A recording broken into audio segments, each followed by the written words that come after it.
നമ്മുടെ ഇപ്പോൾ സംസ്ഥാനത്തിന് വലിയൊരു തലവേദന ഉണ്ടാക്കുന്ന ഒരു സ്ഥാപനമാണ് KSRTC.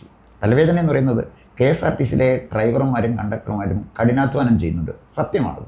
നമ്മളൊക്കെ ബസ്സിൽ സഞ്ചരിക്കുന്ന അവർ പരമാവധി ആളുകളെയൊക്കെ കൊണ്ടുപോകുന്നുണ്ടെങ്കിലും ഈ KSRTCയുടെ നഷ്ടം അക്യുമുലേറ്റ് ചെയ്യുകയാണ്. ഇവിടെ KSRTCയെ നമ്മൾ കൃത്യമായി ഈ പബ്ലിക് പ്രൈവറ്റ് പാർട്ടിസിപ്പേഷൻ മോഡലിൽ KSRTCയുടെ ഗവൺമെൻറ്റിൻ്റെ ഉടമസ്ഥതയൊക്കെ നിലനിർത്തിക്കൊണ്ട് തന്നെ ഇവരുടെ സേവന വേതന വ്യവസ്ഥകൾ സംരക്ഷിച്ചുകൊണ്ട് സ്വകാര്യ നിക്ഷേപം കൂടി KSRTCയിൽ വന്നുള്ളൊരു ഗുണം എന്താണെന്ന് ചോദിച്ചാൽ, നമുക്ക് ഈ റോഡ് ട്രാൻസ്പോർട്ടിൻ്റെ രംഗത്ത് കംഫർട്ടബിളായിട്ട് യാത്ര ചെയ്യാൻ സൗകര്യം കിട്ടി. ഇപ്പം നമ്മൾ തമ്പാനൂർ റൂട്ട് ചെയ്യുന്നു, എനിക്ക് കൊല്ലത്തേക്ക് പോകണം, എനിക്ക് കൊല്ലത്ത് പോകാൻ ഓപ്ഷൻ ഉണ്ട്. അവിടെ ഫാസ്റ്റ് പാസഞ്ചറുണ്ട്, എക്സ്പ്രസ് ഉണ്ട്, അതുപോലെ തന്നെ അതുമല്ലെങ്കിൽ AC ബസ്സുണ്ട്. അപ്പം നല്ല ചൂട് സമയത്ത് AC ബസ്സിൽ നമുക്ക് സീറ്റ് കിട്ടില്ല, ആളുകൾ പോകാൻ തയ്യാറാണ്, പക്ഷേ ബസ്സില്ല. അപ്പോൾ കൊല്ലത്തിനും തിരുവനന്തപുരത്തിനും ഇടയ്ക്ക് പലപ്പോഴും ഞാൻ യാത്ര ചെയ്യുന്ന ഒരാളാണ്. വലിയ പ്രയാസമാണ് നല്ല ബസ് കിട്ടാൻ, സമയത്ത് അത് എത്തുന്നില്ല. ഇപ്പോൾ GPS പോലുള്ള സംവിധാനമൊക്കെ ഉണ്ടെങ്കിൽ അതൊന്നും പ്രയോജനപ്പെടുത്താൻ പറ്റുന്നില്ല. ആ ഒരു സാഹചര്യത്തിൽ നമ്മുടെ ട്രാൻസ്പോർട്ട് മേഖലയെ, കാരണം വിദേശ രാജ്യത്തും മറ്റ് സംസ്ഥാനങ്ങളിലൊക്കെ യാത്ര ചെയ്തിട്ടുള്ള ഒരാളെന്നുള്ളതിൽ നമ്മുടെ പൊതുഗതാഗത സംവിധാനത്തെ, പ്രത്യേകിച്ച് KSRTCയെ എങ്ങനെ ഒന്ന് മോഡേണൈസ് ചെയ്യാം, എന്താണ് അക്കാര്യത്തെക്കുറിച്ചുള്ള അഭിപ്രായം? ചേട്ടൻ തന്നെ എല്ലാം പറഞ്ഞിട്ടുണ്ട് ഇതിനകത്ത്, അതുകൊണ്ട് എനിക്കൊന്നും പറയാനില്ല. പക്ഷേ എങ്കിലും ഈ പറഞ്ഞൊരു കാര്യമാണ്, ഞാൻ ഈ വിദേശം എന്നുള്ളതിനേക്കാൾ വികസിത രാജ്യങ്ങളിൽ പോകുമ്പോൾ കാണുന്നൊരു സംബന്ധിച്ച് പബ്ലിക് ട്രാൻസ്പോർട്ട് സിസ്റ്റം ഏറ്റവും നല്ല രീതിയിൽ ഉപയോഗിച്ച് കഴിഞ്ഞാൽ ആദ്യത്തെ ഗുണം, ആൾക്കാർ അനാവശ്യമായിട്ട് വണ്ടി എടുത്തുകൊണ്ട് റോട്ടിൽ ഇറങ്ങുന്നില്ല. അപ്പോൾ അവിടെ നമ്മൾ കണ്ടത് ടെക്നോളജി ഏറ്റവും നല്ല രീതിയിൽ ഉപയോഗിക്കുകയാണ്. ഫോർ എക്സാമ്പിൾ, എല്ലാം ഇന്ന് GPS എന്ന് പറഞ്ഞു, ഇൻ്റർനെറ്റ് ഇന്ന് ഏത് മൂലയിലും കിട്ടുക, എല്ലാവരുടെയും ഫോണിനകത്ത് എല്ലാം കണക്റ്റഡാണ്. ഞാനൊരു മെട്രോ വണ്ടിയിൽ വരുമ്പോൾ അതിനകത്തുനിന്നും താഴത്തെ ബസ്സും അവിടുത്തെ വണ്ടികളുമായിട്ടും കണക്ട് ചെയ്തിരിക്കുക. ഇപ്പോൾ ഫോർ എക്സാമ്പിൾ MRTS എന്നു തോന്നുന്നു സിംഗപ്പൂരിൽ, MRTS ഇവർ തമ്മിൽ കണക്റ്റഡാണ്. ഈ ട്രെയിൻ ആ സ്റ്റോപ്പിലെത്തുന്നത് 7:31 7:30 ബസ് എത്തിക്കഴിഞ്ഞു. നമ്മൾ താഴെ ഇറങ്ങി വരുമ്പോൾ ബസ് റെഡി ഇല്ല. എനിക്ക് കാറാണെങ്കിൽ അവരുടെ തന്നെ നമ്മുടെ ഇവിടെ ഊബർ എന്ന് പറയുന്ന ഒരു സംവിധാനം. അപ്പോൾ ഒരാൾ ഒന്നിനും നോക്കുന്നില്ല, അവിടെ ചെല്ലുമ്പോൾ സംവിധാനമുണ്ട്. അപ്പോൾ പവർ ഓഫ് ടെക്നോളജി എന്ന് പറയുന്ന സാധനം ഭൂമി മുഴുവൻ ഉണ്ടായിട്ടും ഇവിടെ ഇത് വർക്കൗട്ട് ആക്കാൻ പറ്റുന്നില്ല. പിന്നെ ഇതെല്ലാം ഗവൺമെൻറ് തന്നെ ചെയ്യണമെന്ന് എന്തെന്നെ നിർബന്ധം പിടിക്കുന്നത് എനിക്കറിയില്ല. പ്രൈവറ്റ് ബസ്സുകാരെ വേട്ടയാടുന്നു. ഞാൻ പറയുന്ന നല്ല സൂപ്പർ ബസ്സുകൾ ഇവിടെ ഇറങ്ങുന്നു, പക്ഷേ അത് നമുക്ക് ഉപയോഗിക്കാൻ പറ്റുന്നില്ല.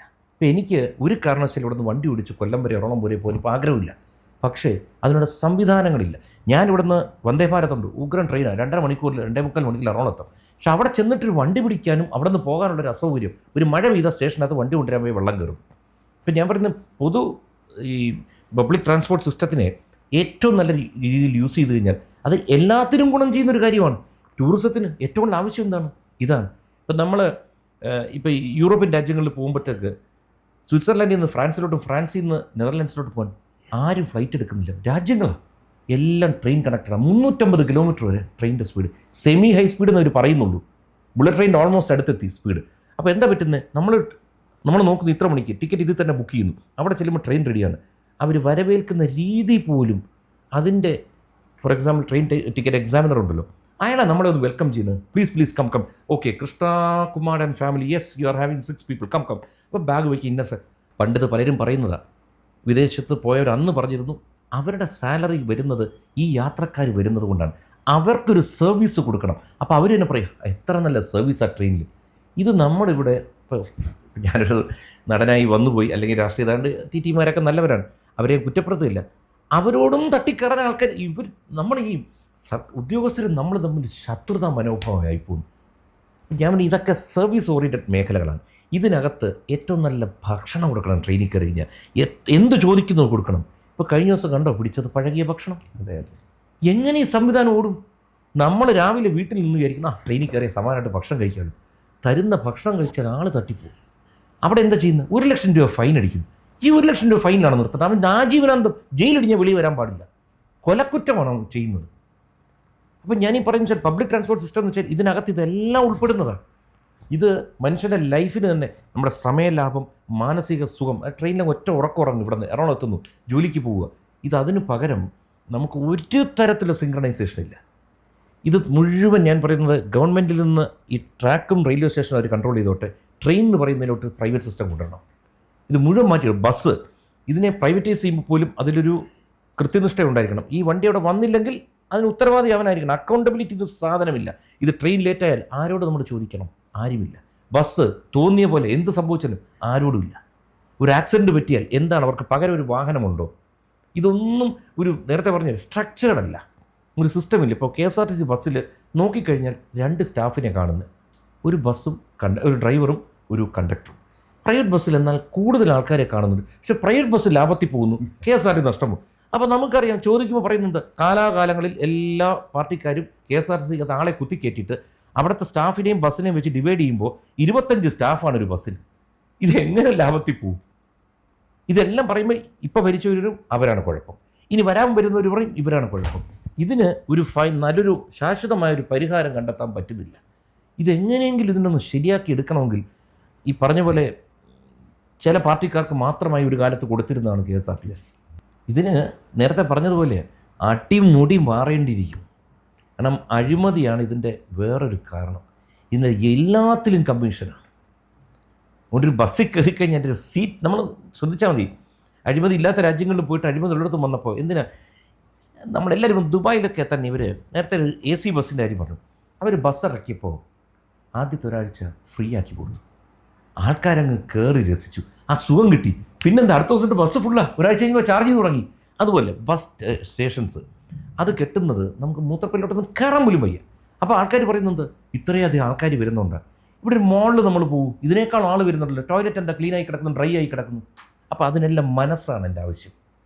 ഞാൻ എപ്പോഴും വിളിക്കും, സ്ത്രീകൾ പ്രസവിച്ച കുഞ്ഞുങ്ങളുമായിട്ട് വരുന്നവർക്ക് പാല് കൊടുക്കണം, അവർക്ക് ആകെ ടെൻഷനാണ്, അവർ കാണും ഇവർ കാണും.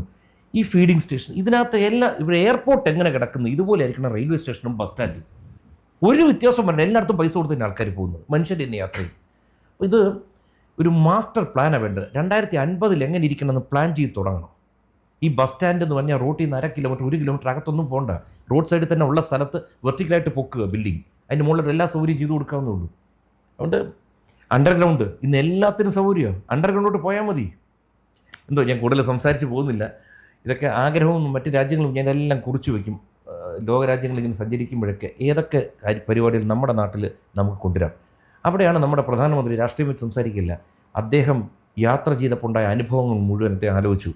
മെക്സിക്കോയിൽ അവിടെ പോയി, അപ്പോൾ അമേരിക്ക ഇവർ തമ്മിലൊരു പ്രശ്നം നടക്കുന്നു, ആ ബൗണ്ടറി പ്രശ്നം എങ്ങനെ തീർക്കാം, ഇന്ത്യ പാകിസ്ഥാനിൽ ഇത് പറ്റുമോ, ആദ്യം ശ്രമിച്ച് നോക്കിയ മുഴുവൻ അത് വെച്ചായിരുന്നു. എല്ലാ സംഭവവും ഇപ്പോൾ ആത്മനിർഭർ ഉണ്ടെന്ന് വെച്ചാൽ, നിർഭർ പദ്ധതി ഉണ്ടെന്ന് വെച്ചാൽ മേക്ക് ഇൻ ഇന്ത്യ കൊണ്ടുവരാൻ കാര്യം റഷ്യയിലെ സാധനമുണ്ട്, അത് ഇവിടെ കൊണ്ടുവരാം. പ്ലസ് അത് നാളെ ഇവിടെ മാനുഫാക്ചർ കൂടി ചെയ്യണം, എന്നാലേ നമുക്കിത് പൂർണ്ണമാവും. അപ്പോൾ എല്ലാ രാജ്യത്തു നിന്നും നമുക്ക് ഐഡിയാസ് കടമെടുക്കാം. അതുകൊണ്ട് ഞാൻ പറയുന്നത് നമ്മളെല്ലാവരും പുറം രാജ്യങ്ങളിലൊക്കെ പോകുന്നതാണ്. ഈ ബസ്സിൻ്റെയും ഈ പബ്ലിക് ട്രാൻസ്പോർട്ട് സിസ്റ്റമാണ് വികസിത രാജ്യങ്ങളുടെ ഏറ്റവും വലിയൊരു അന്തസ്സും. നമ്മളവിടെ ചെന്നാൽ നമ്മൾ എന്ന് പറയുന്നതിൻ്റെ കാര്യം ഇതൊക്കെ ഉള്ളൂ. ഇതെല്ലാം നിഷ്പ്രയാസം ഇവിടെ ചെയ്യാമെന്നാണ് എൻ്റെ ആ വിശ്വാസം. നടക്കട്ടെ എന്ന് പ്രാർത്ഥിക്കാം. ചേട്ടൻ ഇങ്ങനെ നല്ല നല്ല ചോദ്യം ചോദിച്ചുകൊണ്ട് കുറേ ഉത്തരങ്ങൾ മനസ്സിൽ കിടന്നതൊക്കെ ഇങ്ങനെ വെളിയിലോട്ട് കൊണ്ടുവന്നേ ഉള്ളൂ. വളരെ സന്തോഷം അങ്ങനെ അവസരം തന്നതിന്. വ്യക്തിപരം ഒരു രാഷ്ട്രീയ നിരീക്ഷകൻ എന്നുള്ള നിലയിൽ എന്നെ ഒരുപാട് സന്തോഷിപ്പിക്കുന്നൊരു കാര്യം, നമ്മുടെ രാജ്യത്തെ നാളെ നയിക്കേണ്ട നേതാക്കന്മാർ കൃത്യമായി വിഷനുള്ള ആളുകളായിരിക്കണം എന്നാഗ്രഹിക്കുന്ന ഒരു സാധാരണ പൗരനാണ് ഞാൻ. ബസ്സിന് കല്ലെറിഞ്ഞതും അതല്ലെങ്കിൽ പൊതുമുതൽ നശിപ്പിച്ചതുമായ ക്രിമിനലുകൾ നമ്മുടെ നിയമസഭയിൽ ഉണ്ടാകരുത് എന്നാഗ്രഹിക്കുന്ന ഒരു പൗരനാണ് ഞാൻ. കൃത്യം ഒരു വിഷൻ വേണം. വളരെ വളരെ സന്തോഷം തോന്നി. കൃഷ്ണകുമാർ ഒരു സെലിബ്രിറ്റിയാണെന്ന് എനിക്കറിയാം, പക്ഷേ ഒരു സെലിബ്രിറ്റിക്ക് ഇത്ര സ്പെസിഫിക്കായിട്ട് ഇത്ര ബ്യൂട്ടിഫുള്ളായിട്ട് അദ്ദേഹം ജനിച്ചു വളർന്ന സംസ്ഥാനത്തിൻ്റെ വികസനത്തെക്കുറിച്ച് വളരെ മനോഹരമായി വിവരിക്കുന്നത് കേട്ടപ്പോൾ തന്നെ ശരിക്കും പറഞ്ഞാൽ ഞാനൊരു സിനിമ കാണുന്ന പോലെ കാണുകയായിരുന്നു. അദ്ദേഹം സിംഗപ്പൂരിൽ പോയ കഥകളും അല്ലെങ്കിൽ വിദേശ രാജ്യം സഞ്ചരിച്ചപ്പോൾ ഉണ്ടായ അനുഭവങ്ങളും ഒക്കെ എനിക്ക് വളരെ വളരെ സന്തോഷമുണ്ട്, അഭിമാനമുണ്ട്. ഇത്തരം നേതാക്കന്മാരാണ് നമ്മുടെ സംസ്ഥാനത്തിന് ആവശ്യം. ശ്രീ കൃഷ്ണകുമാറിന് എല്ലാ ഐശ്വര്യങ്ങളും ഭാവിയും ഉണ്ടാകട്ടെ.